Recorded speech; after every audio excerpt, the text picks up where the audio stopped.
dépendamment des propriétés mécaniques que vous recherchez. Ça va? Le type globulaire, c'est vraiment celui-là qu'on voit le plus avec le flux score. Puis vous allez voir aussi, on parle de spray en pulvérisation. C'est, comme je vous le disais, le globulaire, ça s'effectue par des gouttelettes se détachant de la périphérie du fil. C'est vraiment des gouttelettes qui sont projetées dans le bain de fusion.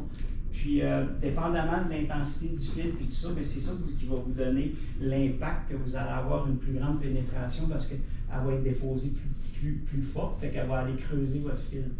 Okay? Puis quand vous allez dans le mode de transfert, là, dans certains cas, en pulvérisation axiale, là, la goutte est vraiment plus petite puis est rapide. Vous avez quasiment le fil qui va creuser dans le bain de fusion dans le fond. Fait que c'est un mode de transfert. Si vous allez avoir, encore une fois, vous voulez avoir plus de pénétration, bien, en pulvérisation ou en spray, c'est vraiment 1 avec du CO2. Bien, vous augmentez vraiment vos chances d'avoir un succès au niveau des racines plus avec ça. Ça va pour ça?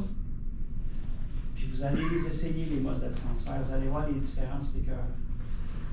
Saviez-vous comment ça fonctionnait, les modes de transfert? Hein? C'est surprenant comment que, certains paramètres avec d'autres, c'est spécifique avec des choses. On ne peut pas faire le métier de soudeur, peu importe, n'importe quel métier. Là, souvent, il y en a qui vont s'acheter une machine et je sais souder, moi. Ouais, tu sais comment l'allumer, tu sais peut-être comment l'appliquer, mais tu sais ce que tu fais. C'est pas nécessairement, il y a une raison pour le faire d'une manière parce que on va avoir le maximum avec. Fait que c'est pour ça, des fois, c'est important d'arriver avec des meilleures connaissances, de comprendre comment la mécanique de tout ça fonctionne. Fait qu'on devient plus compétent, on devient plus spécialiste, on devient plus professionnel. Ça fait quoi, ça, dans vos poches? À un moment donné, vous devez vous devenir indispensable, puis les more money in your pocket. Ça va jusque là. Vous le savez. Vous avez quand même assez de vécu pour voir que c'est vraiment ça. Mode de transfert, les plus grosses gouttes produites avec les intensités plus faibles produisent un effet d'éclaboussure. Elles sont en partie rejetées du bain de fusion sous forme de projection.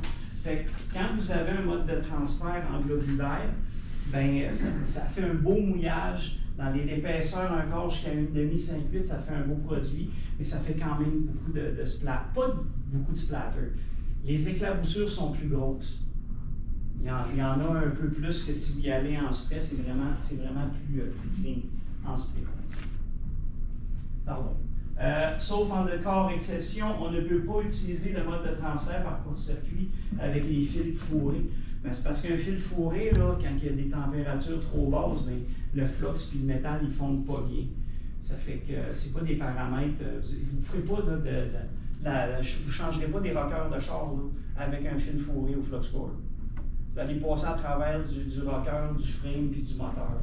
Ça prend vraiment quelque chose pour le supporter parce que pour bien fonctionner, ça prend une certaine chaleur pour les avoir. Fait que si vous voulez faire du 1 quart et plus avec ça, c'est une bonne option de choisir le flux core. Avez-vous des questions jusqu'à date? Ça va-tu pas pire? Je vous bombarde beaucoup, hein? Ça en fait beaucoup, hein? C'est pas grave. Allez voir, ça va être pas mal pratique. Je vais vous dire comment ça va se passer pour les pauses.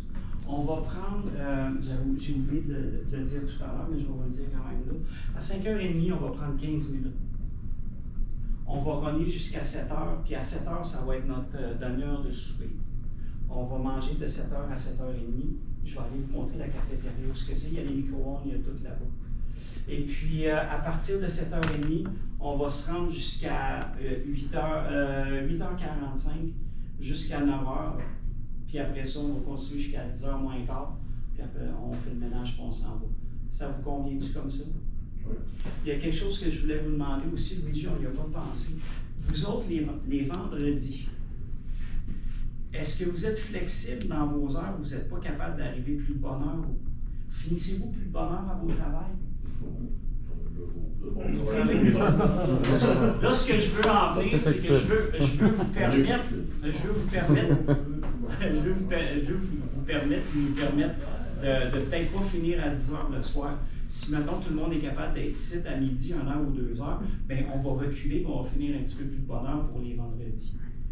Y a-t-il des gens s'il y a des gens qui disent Sacha, Y a-tu du monde qui travaille le vendredi, là, dans la journée? Qui travaille le vendredi? On travaille tout le temps. On travaille tout. C'est pas mal ça le but Il y de en la a-tu qui proposition. travaillent les vendredis présentement? Non, Fait que- Nous autres, on avait pensé que si vous... Ouais, écoutez ça.